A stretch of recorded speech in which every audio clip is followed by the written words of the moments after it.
আসসালামু আলাইকুম। সবাই কেমন আছেন? আশা করি সবাই ভালো আছেন। আলহামদুলিল্লাহ আমিও ভালো আছি।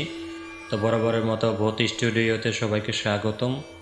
তো আজকে আরেকটি ভয়ানক গল্প নিয়ে আসলাম আপনাদের মাঝে। তো সবাই গল্পটি উপভোগ করবেন আর সেই সাথে আমার ইউটিউব চ্যানেল অবশ্যই সাবস্ক্রাইব করবেন।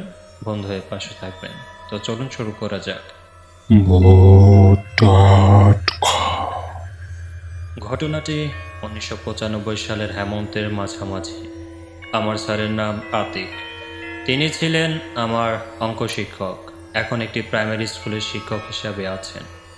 স্যারের দেশের বাড়ি চাঁদপুরে। ঘটনাটি যখন ঘটে, স্যার তখন ইন্টার ফার্স্ট ইয়ারের ছাত্র।